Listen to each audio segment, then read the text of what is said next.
Hello students, welcome to online classes. Students, आज का हमारा जो टॉपिक है वो है आपकी poem the seven ages of man. Last class में जो पिछला वीडियो था हमारा, उसमें हमने ये जो आपकी पोएम है उसका इंट्रो पढ़ा था, उसका परिचय हमने पढ़ा था कि इंसान के जीवन की जो 7 अवस्थाएं होती हैं वो कौन कौन सी होती है। ठीक है ना, तो आप सभी ने लर्न कर लिया होगा। मैं आपको फिर से रिपीट करवा देता हूं, ठीक है, फिर से रिवाइज करवा देता हूं। फर्स्ट जो एज है आपकी वो थी आपकी इन्फेंट यानी शिशु अवस्था। सेकंड जो आपकी एज थी वो थी स्कूल बॉय की। थर्ड जो आपकी एज थी वो थी लवर की।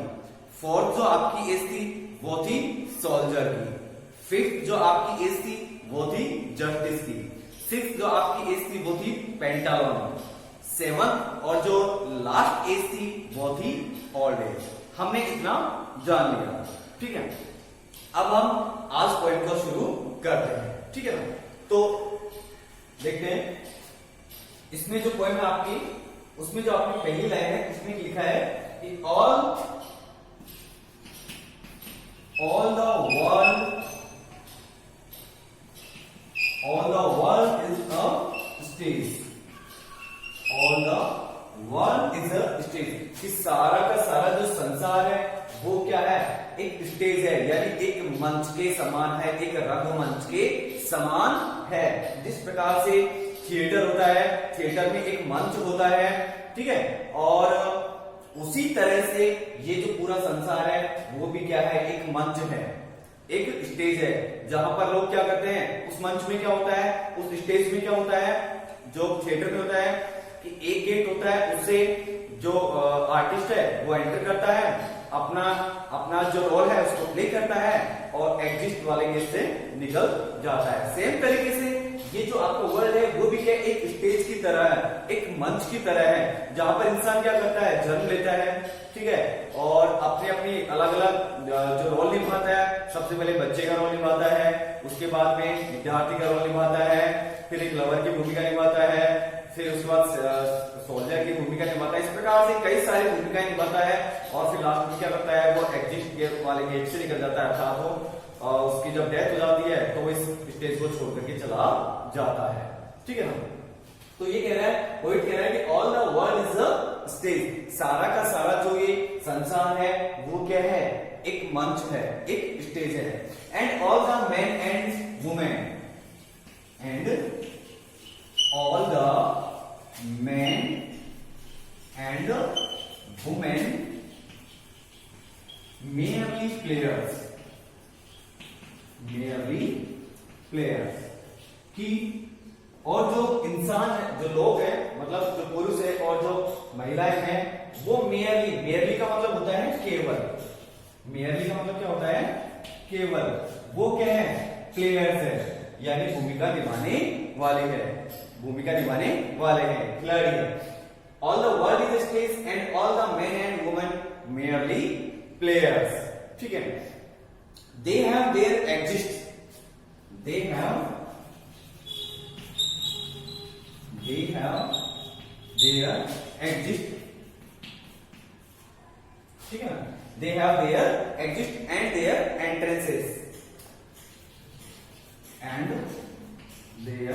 एंट्रेंसेस, यानी कि उनकी क्या होती है, उनके प्रस्थान होता है और क्या होता है, आगमन होता है, यानी उनका आगमन होता है और फिर क्या होता है, प्रस्थान होता है। तो they have their exist and their entrances, ठीक है ना। उसके बाद में and one man in his life, and one man in his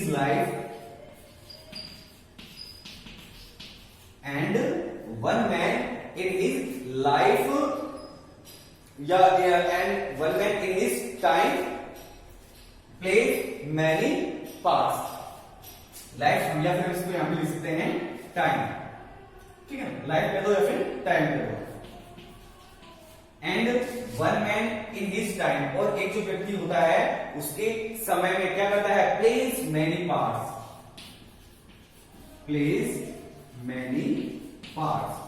वो कई सारी भूमिकाएं क्या करता है, पार्ट सारी भूमिकाएं वो क्या करता है, प्ले करता है, निभाता है।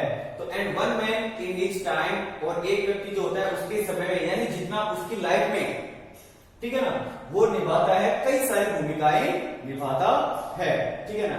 His acts being, his acts being, उसके जो कार्य है, उसके जो एक्ट्स हैं वो जो है बांटे गए हैं, या उसके जो कार्य हैं वो बतलाए गए हैं किसमें, 7 ages. His acts being 7 ages, उसके जो कार्य हैं उनको 7 भागों में या 7 अवस्थाओं में बांटा गया है। एट फर्स्ट, सबसे पहले, एट फर्स्ट सबसे पहले क्या होती है, एट फर्स्ट द इन्फेंट, वो क्या होता है, एक शिशु होता है। सबसे पहले वो एक शिशु होता है, और उसके बाद में वो क्या करता है, म्यूलिंग एंड कुकिंग, वो क्या करता है, mewling and cooking, mewling and cooking, mewling and cooking, वो मिमियाता है, रोता है, एंड कुकिंग यानी उल्टियां करता है, कहां पर, इनटू नर्सेस आर्म्स, जो या फिर जो आई होती है, धाई होती है उसकी बाहों में,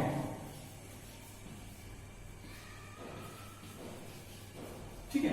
जो नर्स होती है, जो धाई होती है, आई होती है, उसकी जो मां होती है उसकी बाहों में, उसकी आर्म्स में वो क्या करता है, मिमियाता है, रोता है, एंड कुकिंग, और वो उल्टियां करता है, ठीक है ना। फिर उसके बाद में जो अगली अवस्था आती है, then the whining school boy, whining school boy. उसके बाद में कौन सी अवस्था आती है, सबसे पहले आ गई आपकी इन्फेंट आ गई, ठीक है ना। At first infant mewling and cooking in the nurses arms, की वो नर्स के जो आर्म्स है, जो दाई है या धाई है या आई है, उसकी बाहों में मिमियाता है, रोता है और उल्टियां करता है। उसके बाद जो सेकंड एज आती है वो आपकी वो आती है व्हाइनिंग स्कूल बॉय। व्हाइनिंग का मतलब होता है आनाकानी करता हुआ या फिर शिकायत करता हुआ, ठीक है ना, स्कूल बॉय के रूप में। और इस एज में जो बच्चा होता है वो क्या करता है, अपने थैले के साथ में, with his satchel, with his satchel, with his satchel. Satchel का मतलब क्या है यहाँ पर, बैग, उसका थैला। तो अपने थैले के साथ में जो बच्चा है वो कहां जाता है, स्कूल जाता है। एंड शाइनिंग मॉर्निंग फेस,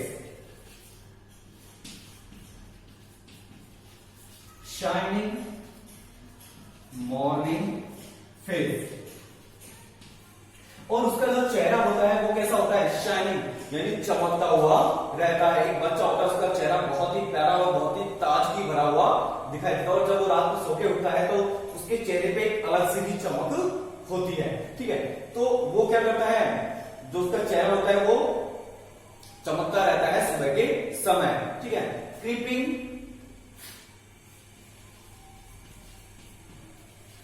और वो क्या करता है, क्रीपिंग। क्रीपिंग का मतलब होता है रेंगना, क्रीपिंग का मतलब होता है रेंगना। वो रेंगते हुए कभी बैठ जाता है, हाथ पैर पटकता है और उठता नहीं है, घर वाले उसको जबरदस्ती उठाते हैं। तो क्रीपिंग यानी रेंगते हुए, किसकी तरह, like a snail, creeping like snail, SNAIL, किसकी तरह, स्नेल। स्नेल क्या होता है, घोंगा।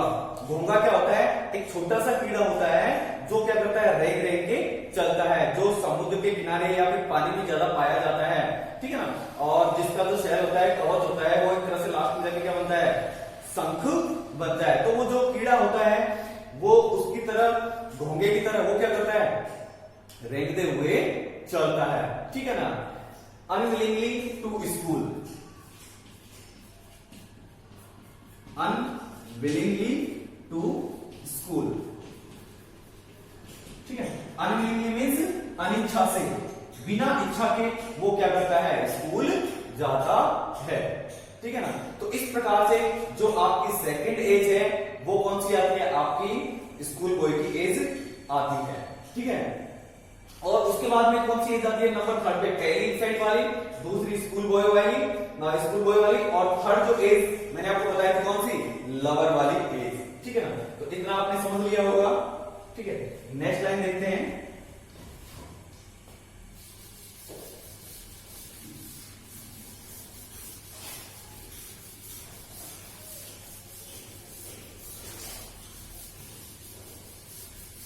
एंड देन द लवर, उसके बाद में कौन सी एज आती है, लवर वाली। जो लवर है वो क्या करता है, मैंने आपको बताया था अपने प्रेमिका की याद में वो एक जलती हुई भट्टी के समान क्या करता है, शाइन आंखें भरता है। ठीक है, और वो क्या करता है, उसके बाहों पर जो आईब्रो होती है उस पर क्या बनाता है, गीत बनाता है। ठीक है ना, तो यहां पर जो हमारी नेक्स्ट एज है वो कौन सी है, लवर वाली है। ठीक है, and then the lover, and then the lover, और उसके बाद में जो है वो लवर की एज उसमें आती है। ठीक है ना, शाइन लाइक फर्नेस,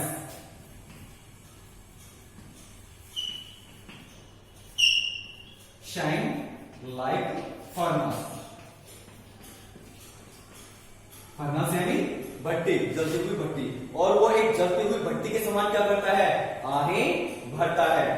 और इस प्रकार से विद अ वॉफुल, विद अ वॉफुल, वॉफुल का मतलब क्या है यहां पर, दर्द भरा, और इस प्रकार से वो एक दर्द भरा क्या बनाता है, गीत बनाता है, बैलेड बनाता है। क्या बनाता है, बैलेड बनाता है, वो एक गीत बनाता है। ठीक है, और शाइन ये हो गया उसमें, sighing like furnace with a woeful ballad, और वो एक दर्द भरा क्या बनाता है, गीत बनाता है, to his, with a woeful ballad to his mistress eyebrow, mistress eyebrow.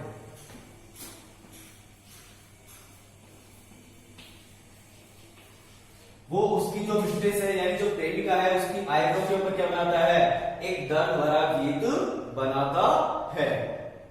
ठीक है, और इसके बाद में जो नेक्स्ट एज आती है फिर कौन सी आती है, देन ए सोल्जर, जो अगली अवस्था आती है चौथे नंबर की, वो कौन सी आती है, एक सोल्जर की एज आती है, और उसमें क्या होता है, full of strange thoughts, full of strange thoughts, वो क्या होता है, भरा हुआ होता है, किससे, एक विचित्र कसम से या फिर शपथ से भरा हुआ होता है। And bearded like the part, और क्या होता है, बियर्डेड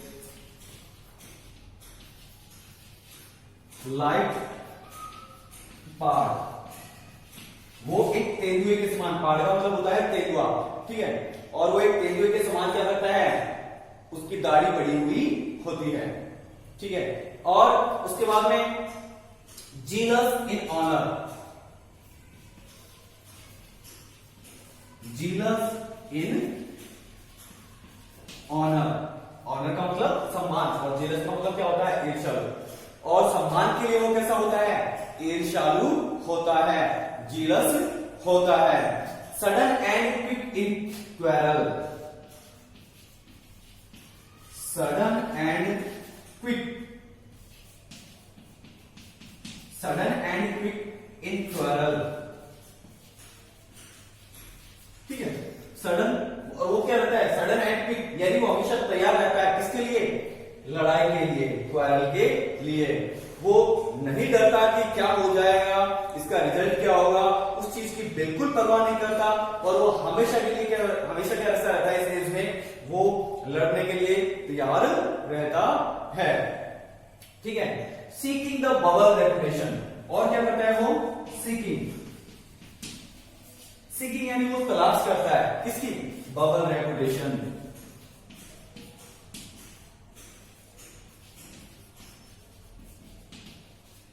बबल रेपुटेशन। बबल का मतलब क्या होता है?